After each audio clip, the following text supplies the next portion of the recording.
अस्सलाम वालेकुम फ्रेंड्स, मां आहियां तव्हांजो पंहिंजो होस्ट ऐं दोस्त अली भुट्टो, तव्हांजे पंहिंजे फेवरेट प्रोग्राम ख़बरचार सां गॾु।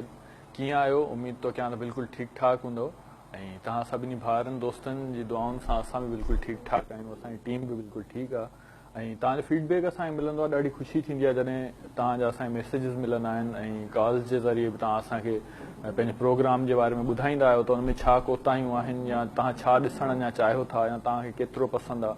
तव्हां असांजे कैरेक्टर्स खे बि साराहींदा आहियो। असां तव्हांखे थोरा हितां उन्हनि सभिनी दोस्तनि जा जेके बि असांखे फीडबैक ॾियनि था, ईअं पंहिंजे फीडबैक सां असांखे आगाह कंदा रहंदा कयो। असां पंहिंजे प्रोग्राम खे अञा वधि खां वधि बहितर कंदासीं। जीअं तव्हांखे ख़बर आहे त असांजे प्रोग्राम में हर हफ़्ते हिकिड़ो कैरेक्टर हूंदो आहे, असांजो गेस्ट हूंदो आहे ऐं ज़माने जा उहे ई 2 नंबरी माण्हू जेके जंहिं पंहिंजे शोबे में पंहिंजे उन ग़लति शोबे सां सचा न आहिनि हूंदा, ओड़नि माण्हुनि खे असां हिते वठी ईंदा आहियूं। पर अॼु असांखे लॻे थो त हिकिड़ो सचो माण्हू ई मिलियो आहे ऐं उहो छा हलंदो उन पंहिंजी हाणे जेका उन जी कैफ़ियत आहे उहा पंहिंजे शोबे सां, त तव्हांखे उन खां इंट्रोड्यूस करायूं था। असां वटि अॼु आहे हिकिड़ो मवाली मौजूदु आहे जंहिंजो नालो आहे सवाली। अस्सलाम वालेकुम। वियो वियो वियो साईं, सभु ख़ैर आहे? अलाह जो शुक्र आहे। तव्हां ख़ुशि आहियो? हा, खुलियल ॾियां थो मां तव्हांखे, तव्हांखे मां घर ताईं छॾे बि ईंदुसि, तव्हां टेंशन न वठो। वज़न घुराईंदा अमीर चवंदा अमीर वज़न आणे ॾियो अचे थो बिल्कुलु ॾींदासीं। तबियत कीअं आहे? ख़ुशि आहियो? अच्छा, केतिरो टाइम थी वियो अथव तड़ न कयो अथव?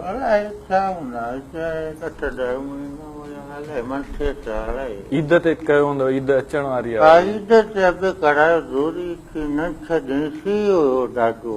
ईद ते गर्मियुनि में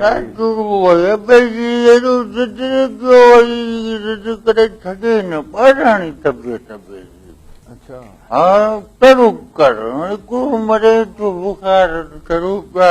इहो तव्हांखे बुखार या बीमारियूं न तड़ न करण जे करे इहा तव्हांखे ख़बर आहे?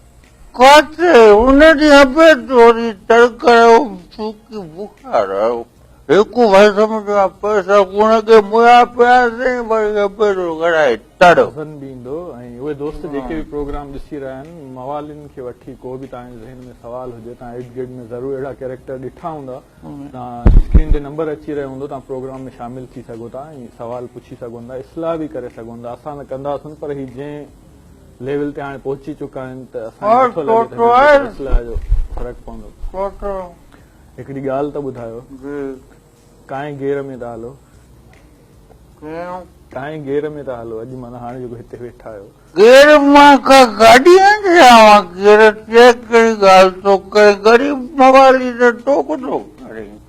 न, मां टोक नथो कयां, तव्हां जंहिं हुन में आहियो त उन ॿोली में ई ॻाल्हायूं।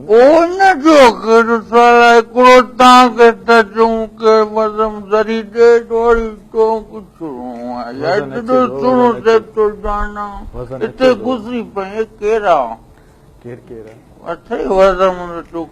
वठी आयो आहे न तव्हां लाइ? नाज़रीन, तव्हां ॾिसी रहिया हूंदो त साईं जिन एतिरा हुनमें पंहिंजे मगन थी विया आहिनि पंहिंजे नशे में, जो उन्हनि खे को बि माण्हू पंहिंजे वज़न जे अलावा कुझु नज़र ई नथो अचे। ऐं हिकिड़ी ॿी ॻाल्हि त ॿुधायो, पाण नाज़रीन खे त ॿुधायो ई न त कहिड़े शहर खां तव्हां असल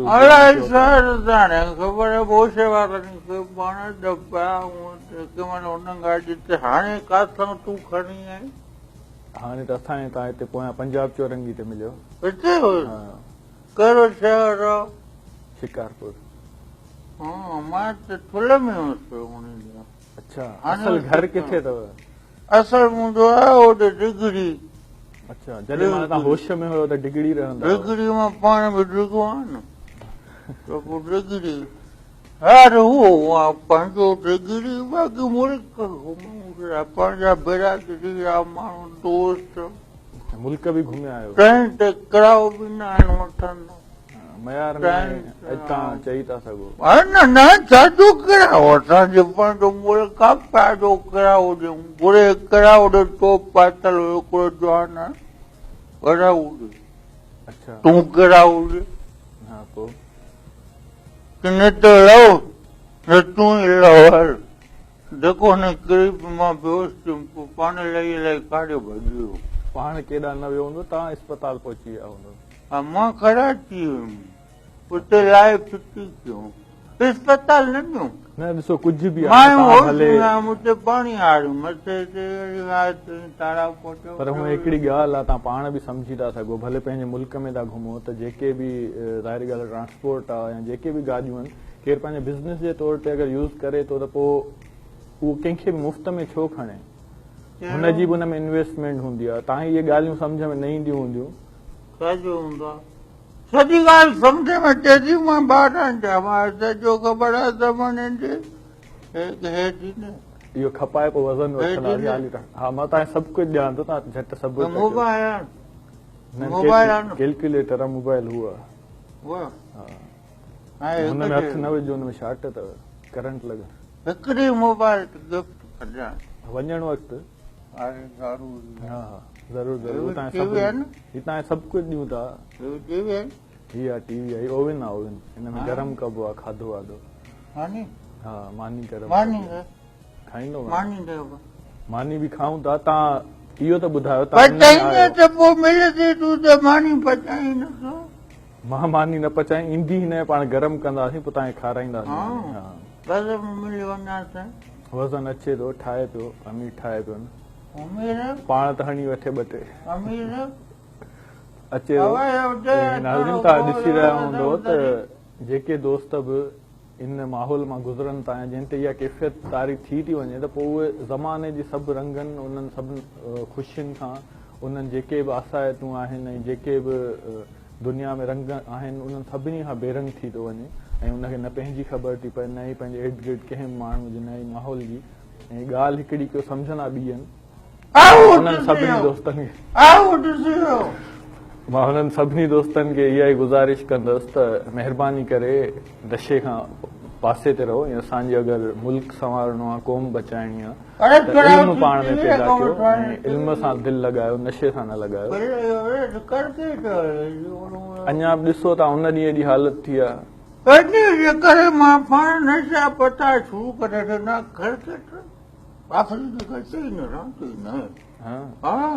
तव्हांखे अगरि मोकिलियो मां कप्तान हुजां हिकिड़ो बदम जो ॿ सॻिड़ो चढ़ी लही वञ मैदान में त सॼा भॼी वञनि बाल अच्छा वज़न हणी पोलो आहे पर पगड़ी थो वञे पगड़ी निकिरी थी वञे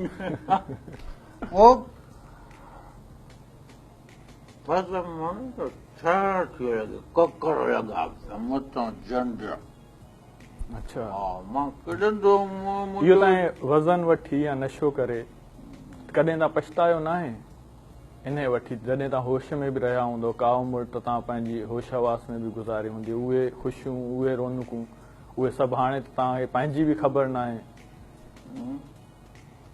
मां जेको चवां थो उहो ॿुधायो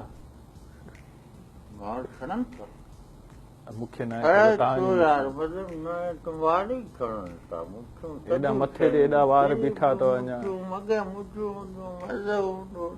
त तॾहिं त नशो न कंदा हूंदो न नशे खां पोइ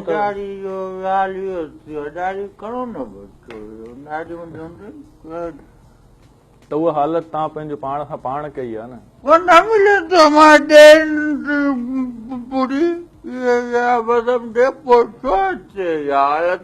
ॾींदो तॾहिं जलाल चवंदो पंहिंजो जिस्म पाण पचा सारी राति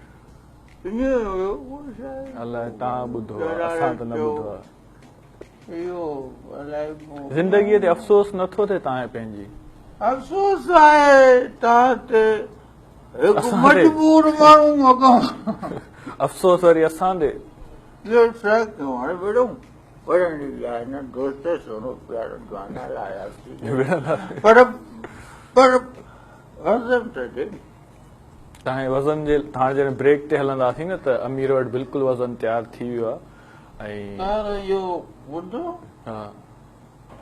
यकीन कर मां तव्हांजो वज़न तयारु थी वियो आहे, वज़न पियूं त उन खां पोइ वरी कंटिन्यू कयूं था। अच्छा नाज़रीन, टाइम थी वियो आहे हिकिड़े ख़ूबसूरत ट्रैक जो, त हलंदा ट्रैक जी तरफ़ ई मोटी अची पंहिंजे प्रोग्राम खे कंटिन्यू कयूं था।